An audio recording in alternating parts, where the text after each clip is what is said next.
पद्मा पदम भाग्यशाली आत्मा हूँ जो स्वयं सर्वशक्तिवान पिता परमात्मा मुझ आत्मा से प्रेम करते हैं। ऐसा भाग्य और किसका होगा। प्यार का सागर मुझ आत्मा से प्रेम करता है।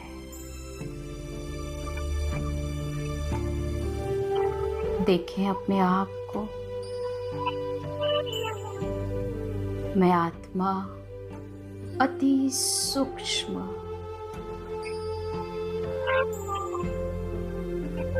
मैं भाग्यवान आत्मा हूँ।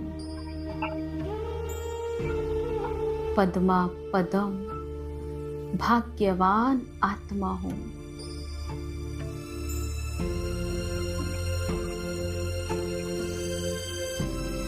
मैं आत्मा जो हूँ,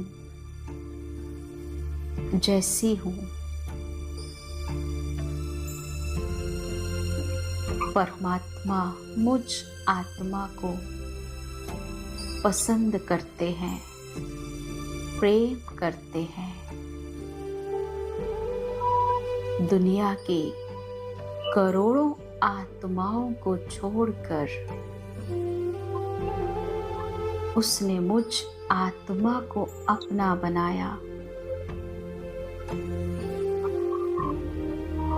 उसने मेरा हाथ पकड़ा है,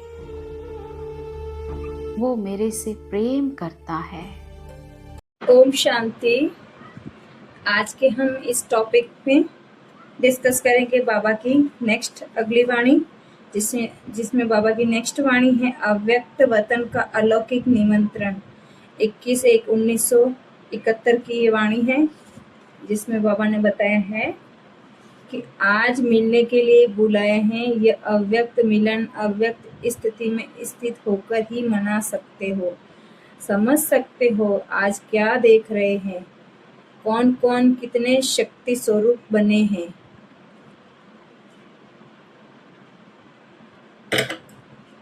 आप लोगों के चित्रों में नंबरवार शक्तियों का यादगार दिखाया हुआ है। शक्तियों की परख किन चित्रों द्वारा कर सकते हो, मालूम है आपको?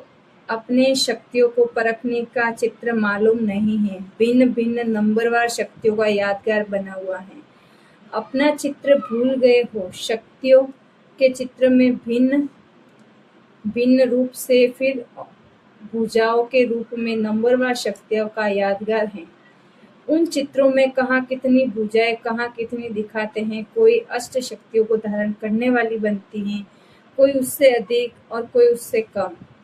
कहाँ 4 भुजाएं, कहाँ 8 भुजाएं, कहाँ 16 भुजाएं भी दिखाते हैं। नंबरवार है ना। तो आज देख रहे हैं कि हर एक ने कितनी शक्तियों की धारणा की है। मास्टर सर्वशक्तिवान कहलाते हैं ना।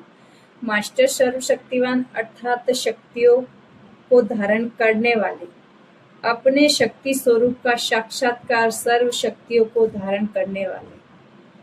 अव्यक्त वतन में हर एक का शक्ति रूप देखते हैं तो क्या दिखाई देता होगा। वतन में भी बाप दादा की अलौकिक प्रदर्शनी है। उनके चित्र कितने होंगे, आपके चित्र गिनती में आ सकते हैं, लेकिन बाप दादा की प्रदर्शनी के चित्र गिन सकते हो क्या? बाप दादा निमंत्रण देते हैं कि निमंत्रण देने वाले तो निमंत्रण देता है, आने वालों का काम है पहुंचना। बाप दादा आप सभी से करोड़ गुना ज्यादा खुशी से निमंत्रण देते हैं। हर एक को अनुभव हो सकता है, अनुभव कि अव्यक्त स्थिति का अनुभव कुछ समय लगातार करो तो ऐसे अनुभव होंगे जैसे साइंस द्वारा दूर की चीजें सामने दिखाई देती हैं। ऐसे ही अव्यक्त वतन की एक्टिविटी यहाँ स्पष्ट दिखाई देगी। बुद्धि बल द्वारा अपने सर्वशक्तिवान के स्वरूप का साक्षात्कार कर सकते हैं। वर्तमान समय स्मृति कम होने के कारण समर्थी नहीं, व्यर्थ संकल्प, व्यर्थ शब्द, व्यर्थ काल हो जाने के कारण समर्थ नहीं बन सकते। व्यर्थ को मिटाओ तो समर्थ हो जाएंगे। पुरुषार्थ के भिन्न भिन्न स्वरूप वतन में हरेक के देखते रहते हैं, बहुत अच्छा लगता है। हरेक अपने आप को इतना नहीं देखते होंगे जितना वतन में हरेक के अनेक रूप देखते हैं। आप लोग को भी एक दिन खास अटेंशन देकर देखना कि सारे दिन में मेरे कितने और कैसे रूप हुए, फिर बहुत हंसी आएगी। भिन्न भिन्न पोज देखकर आजकल एक के ही बहुत पोज निकलते हैं, तो अपने में भी देखना और अपने बहु रूपों का साक्षात्कार करना। वतन में आने की दिल तो सभी की होती है, लेकिन अपने आप से पूछो कि जो ब्राह्मणपन के कर्तव्य करने हैं वह सभी किए हैं। सर्व कर्तव्य संपन्न करने के बाद ही संपूर्ण बनेंगे। अब तो समय ऐसा चल रहा है कि जो एक एक कदम अटेंशन रखकर चलने का है, अटेंशन न दे होने के कारण पुरुषार्थ के भी टेंशन में रहते हैं। एक तरफ वातावरण का टेंशन रहता है, दूसरी तरफ पुरुषार्थ का भी टेंशन रहता है। इसीलिए सिर्फ एक शब्द ऐड करो, अटेंशन, फिर यह बहुत रूप एक ही संपूर्ण रूप बन जाएगा। इसीलिए अब कदम कदम पर अटेंशन सुनाया था कि आजकल सर्व आत्माएं सुख और शांति के अनुभव कराना चाहती हैं, ज्यादा सुनना नहीं चाहती। अनुभव कराने के लिए स्वयं अनुभव स्वरूप बनेंगे, तब तो सर्व आत्माओं की इच्छा पूर्ण कर सकेंगे। दिन प्रतिदिन देखेंगे जैसे धन के भिखारी भिक्षा लेने के लिए आते हैं, वैसे शांति के अनुभव के भिखारी आत्माएं भिक्षा लेने के लिए तड़पेगी। अब सिर्फ एक दुख की लहर आएगी तो जैसे लहरों में लहराती हुई आत्माएं व लहरों में डूबती हुई आत्मा एक अनेक तिनके का सहारा ढूंढती हैं, ऐसे आप लोगों के सामने अनेक भिखारी आत्माएं ये भीख मांगने के लिए आएंगी। तो ऐसे तड़पती हुई आत्माएं या भिखारी प्यासी आत्माओं को प्यास मिटाने के लिए अपने को अतीन्द्रिय सुख व सर्व शक्तियों से भरपूर किया है या अनुभव करते हो। बाबा पूछ रहे हैं बच्चों से कि आपने इस तरह से अपने को भरपूर किया है जो आप दूसरों को वो अतीन्द्रिय सुख दे सकते हो। सर्व शक्तियों का खजाना, अतीन्द्रिय सुख का खजाना इतना इकट्ठा किया है जो अपनी स्थिति से कायम रहे लेकिन अन्य आत्माओं को भी संपन्न बना सको। सर्व की झोली भरने वाले दाता के बच्चे बने हो ना, तो अब ये दृश्य बहुत जल्दी सामने आएगा। डॉक्टर लोग भी तो कोई को इस बीमारी की दवाई नहीं दे सकते। आप लोगों के पास तो ये औषधि लेने के लिए आएंगे। धीरे धीरे ये आवाज फैलेगा कि सुख शांति का अनुभव ब्रह्मा कुमारियों के पास मिलेगा। भटकते भटकते असली द्वार पर अनेक आत्माएं आकर पहुंचेगी। तो ऐसे अनेक आत्माओं को संतुष्ट करने के लिए स्वयं अपने हर कर्म से संतुष्ट हो। संतुष्ट आत्माएं ही अन्य को संतुष्ट कर सकती हैं। अब ऐसी सर्विस करने के लिए अपने को तैयार करो।